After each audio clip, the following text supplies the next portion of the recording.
वाहिगुरु जी का खालसा वाहिगुरु जी की फतेह। गुरु प्यारे गुरु सवारे सतसंगी जनों, सतगुर दी रहमत दे नाल चल रही लड़ीवार सतगुर सच्चे पातशाह श्री गुरु नानक देव जी महाराज तिन्हां दे जीवन दी विचार दे अंदर कल रोज़ आपां वाचिया सी कि गुरु साहिब दीपालपुर पहुँचते ने। दीपालपुर दे विच ओ कोड़ी नूं समझाउंदे ने कि असल विच मनुख दी तड़प दा कारण की है। मनुख दी तड़प दा कारण है इहदा रब तो विछड़िया होना, इहदा रब दे हुक्म तो बागी होना। जब लग हुक्म ना बूझता तब ही ते दुखिया, गुर मिल हुक्म पछाणिया तब ही ते सुखिया। गुरु नूं मिल के हुक्म दी पछाण कर लवेगा ते ये मनुख सौखा हो जाएगा। गुरु साहब दीपालपुर तो लाहौर दी धरती ते पहुँचते ने। लाहौर दे विच दुनी चंद करोड़िया नाम दा इंसान है। बहुत धन दौलत उन्हें इकट्ठी कीती हुई है ते उस वेले अपने धन दौलत नूं अपने पैसे नूं ज़ाहर करन दे लई मनुख की करदा सी, अपने घर दे उपर झंडियां लाउंदा सी। ਇਹਦੇ घर ਦੇ ਉੱਪਰ 7 ਝੰਡੀਆਂ ਸਨ। ਭਾਵ ਇਹਦੇ ਧਨ ਦੀ ਨੁਮਾਇਸ਼ ਕਰਨ ਦਾ ਕੰਮ ਝੰਡੀਆਂ ਕਰਦੀਆਂ ਸਨ ਵੀ ਜਿਹਦੇ घर ਦੇ ਉੱਪਰ ਜ਼ਿਆਦਾ ਝੰਡੇ ਸਨ ਉਹ ਮਨੁੱਖ ਕੋਲ ਉਨਾ ਹੀ ਜ਼ਿਆਦਾ ਧਨ ਹੋਇਆ ਕਰਦਾ ਸੀ। ਗੁਰੂ ਨਾਨਕ ਸਾਹਿਬ ਉੱਥੇ ਲਾਹੌਰ ਦੇ अंदर जो गुरमत का प्रचार लोगों के विच करते हैं, ये उस वेले अपने प्यो का उहदी याद दे अंदर क्रिया कर्म जो भी कुछ कर रहा सी, इन्हें वेख्या फकीर साईं धन गुरु नानक साहब बैठे ने ते इन्हें सोचा कोई फकीर आया है तो फकीर नूं मैं पुछदा जावां जे भी कुछ इहनूं लोड़ होवे, कुछ चाहिदा होवे ते इहनूं ਇਹ मैं कह देवां फलाने घर दे विच आके जो तैनूं चाहिदा आके प्राप्त कर ले। गुरु नानक साहब दे कोल दुनी चंद जदों पहुँचदा है ते गुरु साहब उदों विचारां दी सांझ कर रहे हुंदे ने ते पिछे आके बैठ जांदा है। गुरु साहब अपनी गल खत्म करके इहनूं आवाज़ दिंदे ने। इहनूं आवाज़ दे के कहिंदे ने सुना बई कंगाल की हाल है तेरा। आले दुआले वेखदा है भी कंगाल किसी होर नूं क्या होवेगा, मैं ते कंगाल नहीं, मेरे कोल ते धन दौलत ही बड़ा है।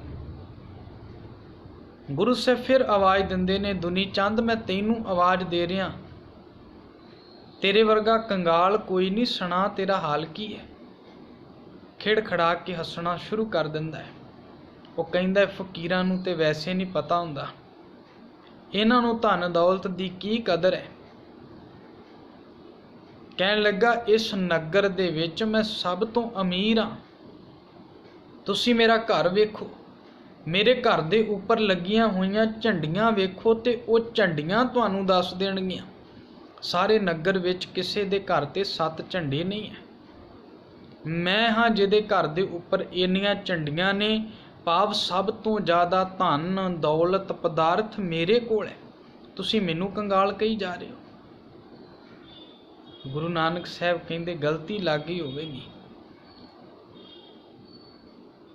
कहन लगा तुसी साडे नगर विच आए हो, पहली बार तुहानूं तक्किया है।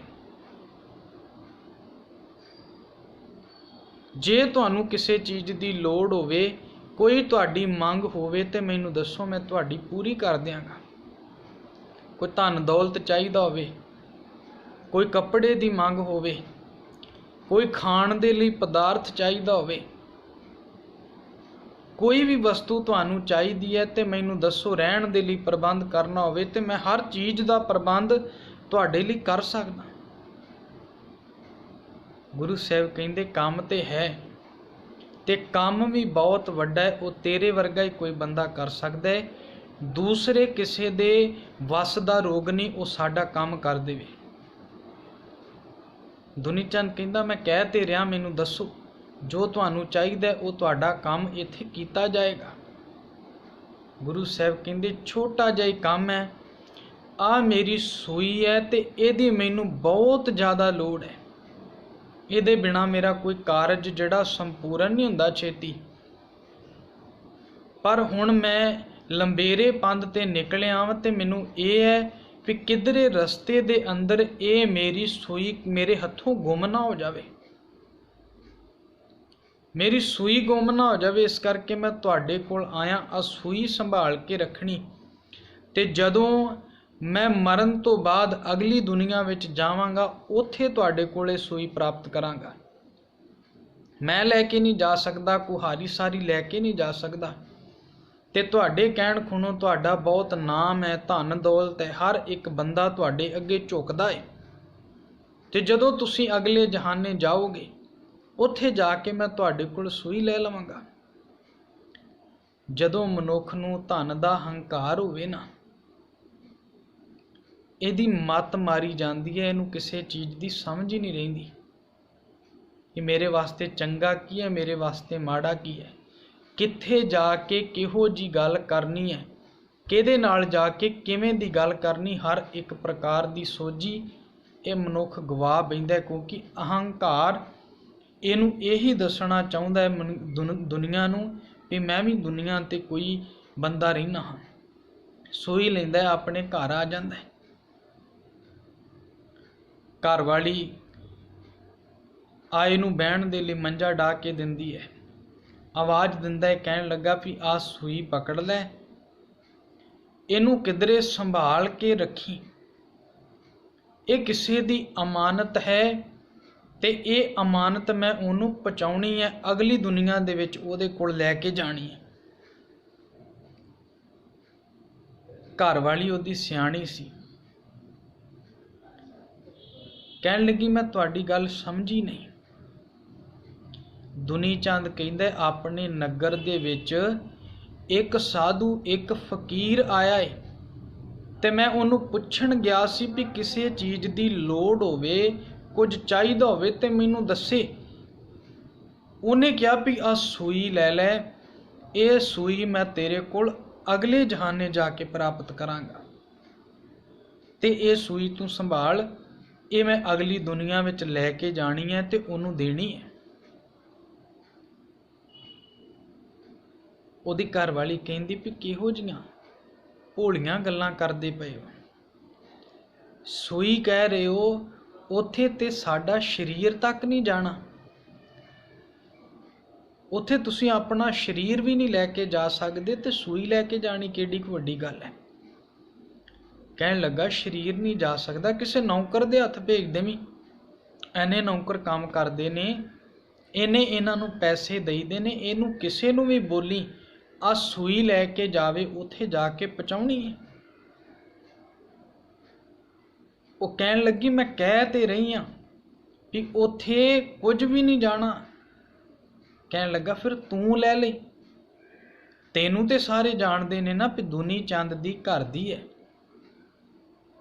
वो इन्ना वड्डा बंदा है, ओदी घर वाली है, ते तैनू कौन रोकेगा। कहण लगी क्यों झल्लियां पे गल्लां करदे हो, दुनिया दा धन दौलत, दुनिया दे रिश्ते, दुनिया दे नाते सब कुछ इत्थे रह जाना है, उस दर ते कुछ भी नहीं जे जाना। जिहड़ा तुहानू सूई दे के गया, कोई पहुंचिया होया तुहानू कोई गल समझाउणी चाहुंदा है, तुसी उहदी गल समझण दी बजाए अपने अहंकार दे विच मत्ते सूई घर लैके आ गए। उहदा मत्था जदों टणकिया उहनूं समझ लगी ते दौड़िया गुरु नानक साहिब दे चरनां वल, जाके चरनां ते मत्था रखिया, शर्मिंदा जिहा हो के माफ़ी मंगदा है, नाले कहिंदा सतगुरु ਮੈਨੂੰ ਸਮਝ ਨਹੀਂ ਸੀ। ਮੈਂ ਸੋਚਦਾ ਸੀ ਵੀ ਸ਼ਾਇਦ ਮੇਰਾ ਇੰਨਾ ਨਾਮ ਚੱਲਦਾ ਮੈਂ ਕੁਝ ਵੀ ਕਰ ਸਕਦਾ, ਪਰ ਇਹ ਸੂਈ ਕੀ ਉੱਥੇ ਤੇ ਮੇਰਾ ਸਰੀਰ ਵੀ ਨਹੀਂ ਜਾਣਾ। ਗੁਰੂ ਨਾਨਕ ਸਾਹਿਬ ਕਹਿਣ ਲੱਗੇ, ਦੁਨੀ ਚੰਦ ਵੇਖ, ਦੁਨੀਆ ਨੂੰ ਤੰਗ ਕਰ ਕਰਕੇ, ਦੁਨੀਆ ਦੇ ਨਾਲ ਧੱਕਾ ਕਰ ਕਰਕੇ ਇੰਨਾ ਧਨ ਦੌਲਤ ਇਕੱਠਾ ਕਰ ਲਿਆ ਹੈ। ਦੁਨੀ ਚੰਦ ਕਰੋੜੀਆ ਤੇਰਾ ਨਾਮ ਵੱਜਣਾ ਸ਼ੁਰੂ ਹੋ ਗਿਆ ਹੈ। ਇੰਨਾ ਕੁਝ ਇਕੱਠਾ ਕਰਨ ਦੇ ਬਾਵਜੂਦ ਇੱਕ ਸੂਈ ਤੱਕ ਨਹੀਂ ਜੇ ਅਸੀਂ ਨਾਲ ਲੈ ਕੇ ਜਾ ਸਕਦੇ, ਤੇ ਇੰਨਾ ਹਰਾਮ ਦਾ ਮਾਲ ਇਕੱਠਾ ਕਰੀ ਬੈਠਾ ਹੈ, ਇਹ ਤੇਰੇ ਨਾਲ ਜਾਣਾ ਹੈ। ਸਭ ਕੁਝ ਇੱਥੇ ਧਰਿਆ ਧਰਾਇਆ ਰਹਿ ਜਾਣਾ ਹੈ। ਇਸ ਕਰਕੇ ਰੱਬ ਨੇ ਜੇ ਸਮਾਂ ਦਿੱਤਾ ਹੈ ਤੇ ਬੰਦਾ ਬਣ ਕੇ ਜੀਣਾ ਸ਼ੁਰੂ ਕਰ ਦੇ, ਤਾਂ ਜੋ ਰੱਬ ਦੀ ਦਰਗਾਹ ਦੇ ਵਿੱਚ ਮੁੱਖ ਵਿਖਾਉਣ ਜੋਗਾ ਹੋ ਜਾਵੇਗਾ।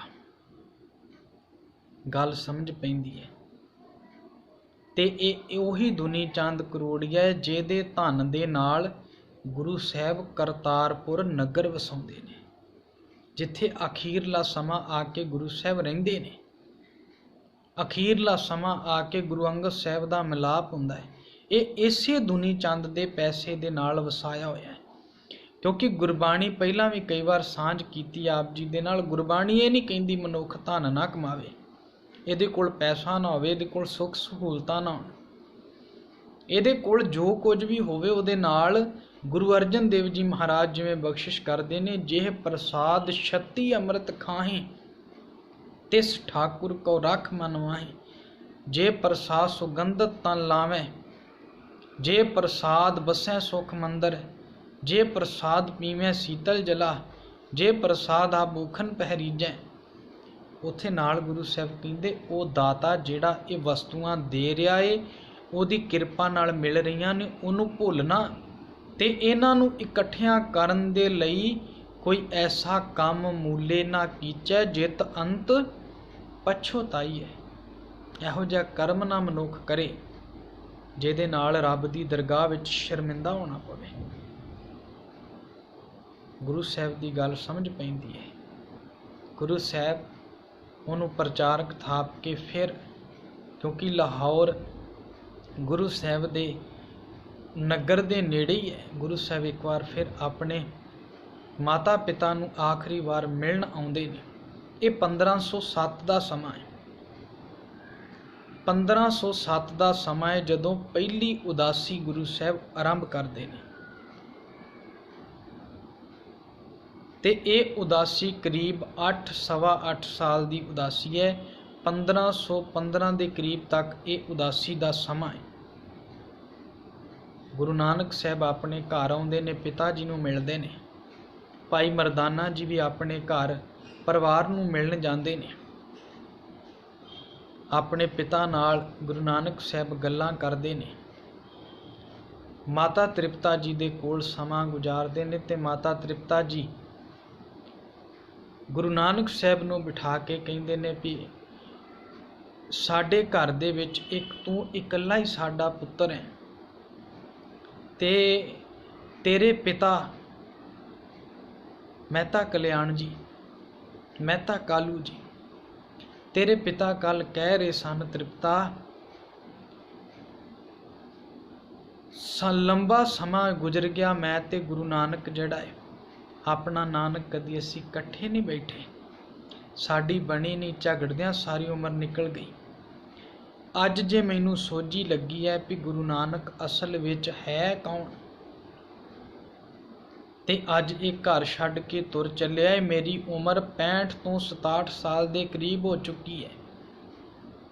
ਇੱਕੋ ਇੱਕ ਪੁੱਤਰ ਹੈ ਤੇ ਮੇਰੀ ਇੱਕੋ ਹੀ ਖਾਹਿਸ਼ ਸੀ, ਲੰਬਾ ਸਮਾਂ ਜ਼ਿੰਦਗੀ ਦਾ ਮੈਂ ਐਵੇਂ ਗੁਜ਼ਾਰ ਲਿਆ ਹੈ, ਇਹ ਚੱਲਿਆ ਏ, ਮੈਨੂੰ ਇੱਕੋ ਹੀ ਖਾਹਿਸ਼ ਸੀ ਜਦੋਂ ਮੈਂ ਇਸ ਦੁਨੀਆ ਤੋਂ ਜਾਵਾਂ, ਮੈਨੂੰ ਲੋਕੀ ਆਪਣੇ ਮੋਢਿਆਂ ਤੇ ਨਾ ਚੁੱਕਣ, ਮੇਰਾ ਆਪਣਾ ਪੁੱਤਰ ਮੋਢਿਆਂ ਤੇ ਚੱਕ ਕੇ ਸ਼ਮਸ਼ਾਨ ਲੈ ਕੇ ਜਾਵੇ। ਇਹੀ ਆਸ ਸੀ, ਮੇਰਾ ਆਖਰੀ ਕਿਰਿਆ ਕਰਮ ਮੇਰਾ ਪੁੱਤਰ ਕਰੇ। ਮਾਂ ਤ੍ਰਿਪਤਾ ਜੀ ਕਹਿਣ ਲੱਗੇ, ਨਾਨਕ ਵੇਖ ਸਾਡੀ ਉਮਰ ਵੀ ਹੋ ਗਈ ਹੈ, ਤੂੰ ਜਾਣ ਲੱਗਾ ਹੈ ਤੇ ਇਹ ਵੀ ਨਹੀਂ ਦੱਸਦਾ ਵੀ ਵਾਪਸ ਕਦੋਂ ਆਉਣਾ ਹੈ। ਕਿਤੇ ਇਹ ਨਾ ਹੋਵੇ ਤੇਰੇ ਪਿੱਛੋਂ ਕੋਈ ਹਬੀ ਨਬੀ ਹੋ ਜਾਏ ਤੇ ਸਾਡੀਆਂ ਆਸਾਂ ਵਿੱਚੇ ਰਹਿ ਜਾਣ। ਗੁਰੂ ਨਾਨਕ ਸਾਹਿਬ ਕਹਿਣ ਲੱਗੇ, ਮਾਂ ਮੈਂ ਸਾਰਾ ਜੀਵਨ ਤੁਹਾਡੇ ਲਈ ਐਸਾ ਕੁਝ ਨਹੀਂ ਕਰ ਸਕਿਆ, ਪਰ ਮੈਂ ਆਖਰੀ ਵਾਅਦਾ ਜ਼ਰੂਰ ਕਰਦਾ, ਜਿਹੜੀ ਤੁਸੀਂ ਗੱਲ ਕਹੀ ਹੈ ਮੈਂ ਤੁਹਾਡੇ ਅਖੀਰ ਸਮੇਂ ਤੁਹਾਡੇ ਚਰਨਾਂ ਦੇ ਵਿੱਚ ਹੋਵਾਂਗਾ। ਉਹ ਸਮਾਂ ਨਹੀਂ ਆਵੇਗਾ ਵੀ ਤੁਸੀਂ ਇਕੱਲੇ ਜਹਾਨੋਂ ਜਾਓਗੇ। ਮੈਂ ਚੱਲਿਆ ਜ਼ਰੂਰ ਆ, ਲੰਬਾ ਸਮਾਂ ਬਾਹਰ ਨਿਕਲੇਗਾ, ਲੇਕਿਨ ਮੈਂ ਤੁਹਾਡੇ ਨਾਲ ਵਾਅਦਾ ਕਰਦਾ, ਜਦੋਂ ਵੀ ਸਮਾਂ ਬਣੇਗਾ ਮੈਂ ਤੁਹਾਡੇ ਕੋਲ ਉਦੋਂ ਹਾਜ਼ਰ ਰਵਾਂਗਾ। ਇਹ ਮੇਰਾ ਤੁਹਾਡੇ ਨਾਲ ਵਾਅਦਾ ਹੈ। ਅਸੀਂ ਵੀ ਪਰਿਵਾਰ ਵਾਲੇ ਹਾਂ ਗੁਰਮੁਖੋ। ਕੱਲਾ ਕੱਲਾ ਪੁੱਤ ਹੋਵੇ, ਇਹ ਵੀ ਨਹੀਂ ਹੈ ਘਰ ਦੇ ਅੰਦਰ ਕੋਈ ਘਾਟ ਹੈ, ਪੈਸਾ ਕਮਾਉਣ ਚੱਲਿਆ, ਪੈਸੇ ਦੀ ਕੋਈ ਕਮੀ ਨਹੀਂ ਹੈ। ਪਿਤਾ ਪਟਵਾਰੀ ਹੈ, ਜ਼ਮੀਨ ਜਾਇਦਾਦ ਧਨ ਦੌਲਤ ਨੌਕਰ ਚਾਕਰ ਸਭ ਕੁਝ ਹੈ। ਐਨਾ ਸੁੱਖ ਦਾ ਸਮਾਂ ਛੱਡ ਕੇ ਜੇ ਗੁਰੂ ਨਾਨਕ ਸਾਹਿਬ ਨਿਕਲਦੇ ਨੇ, ਜਿਹਨੂੰ ਭਾਈ ਗੁਰਦਾਸ ਸਾਹਿਬ ਕਹਿੰਦੇ ਰੇਤ ਅੱਕ ਆਹਾਰ ਕਰ। ਆਹਾਰ ਦਾ ਮਤਲਬ ਹੈ ਖਾਣਾ। ਭੈੜੇ ਤੋਂ ਭੈੜਾ ਖਾਣਾ ਵੀ ਗੁਰੂ ਨਾਨਕ ਸਾਹਿਬ ਨੂੰ ਖਾਣਾ ਪਿਆ ਹੈ। ਅਸੀਂ ਅੱਜ ਦੇ 36 ਪ੍ਰਕਾਰ ਦੇ ਖਾਣੇ ਖਾਂਦੇ ਹਾਂ ਤੇ ਸਾਡੇ ਮੂੰਹ ਇੱਕ ਵਾਰ ਵੀ ਗੁਰੂ ਦਾ ਸ਼ੁਕਰ ਨਹੀਂ ਨਿਕਲਦਾ। ਗੁਰੂ ਨੇ ਸਾਡੇ ਲਈ ਦਰ ਬਦਰ ਕਈ ਵਾਰ ਇਹੋ ਜਿਹੇ ਖਾਣੇ ਖਾਦੇ ਨੇ ਜਿਨ੍ਹਾਂ ਨੂੰ ਭਾਈ ਗੁਰਦਾਸ ਸਾਹਿਬ ਕਹਿੰਦੇ ਰੇਤ ਫੱਕੀ ਹੈ, ਮਿੱਟੀ ਖਾਧੀ ਹੈ। ਭਾਵ ਉਹ ਖਾਣਾ ਖਾਦਾ ਹੈ ਜਿਹੜਾ ਬਹੁਤ ਹੀ ਖਾਣ ਦੇ ਲਾਇਕ ਨਹੀਂ ਸੀ। ਗੁਰੂ ਨੇ ਜੇ ਇਹੋ ਜਿਹੇ ਦਿਨ ਸਾਡੇ ਲਈ ਕੱਢੇ ਨੇ, ਉਹ ਇਸੇ ਕਰਕੇ ਸੀ ਸਾਨੂੰ ਸਮਝ ਲੱਗ ਜਾਏ, ਸੋਝੀ ਲੱਗ ਜਾਏ ਮਨੁੱਖਾ ਜਨਮ ਕੀ ਹੈ, ਅਸੀਂ ਇਹਨੂੰ ਅਜਾਈ ਨਾ ਜਾਣ ਦਈਏ। ਹਰ ਵਾਰ ਦੀ ਤਰ੍ਹਾਂ ਬੇਨਤੀ ਕਰਦਾ, ਗੁਰਬਾਣੀ ਨਾਲ ਜ਼ਰੂਰ ਜੁੜੋ। ਅਸੀਂ ਟੁੱਟਦੇ ਜਾ ਰਹੇ ਹਾਂ ਤੇ ਸਾਨੂੰ ਹੋਰ ਸਾਖੀਆਂ ਸੁਣਾ ਕੇ ਸ਼ਬਦਾਂ ਦੇ ਅਰਥ ਲਾ ਕੇ ਪੁੱਠੇ ਪਾਸੇ ਲਾਇਆ ਜਾ ਰਿਹਾ। ਅਸੀਂ ਨਹੀਂ ਸਮਝ ਰਹੇ। ਸਮਝ ਤਾਂ ਪੈਣੀ ਹੈ, ਬਾਣੀ ਨਾਲ ਜੁੜੀਏ। ਅਗਲੇਰੀ ਲੜੀ ਕੱਲ ਰੋਜ਼ ਆਪਾਂ ਸਾਂਝੀ ਕਰਾਂਗੇ। ਫਤਿਹ ਬੁਲਾਓ। ਵਾਹਿਗੁਰੂ ਜੀ ਕਾ ਖਾਲਸਾ, ਵਾਹਿਗੁਰੂ ਜੀ ਕੀ ਫਤਿਹ।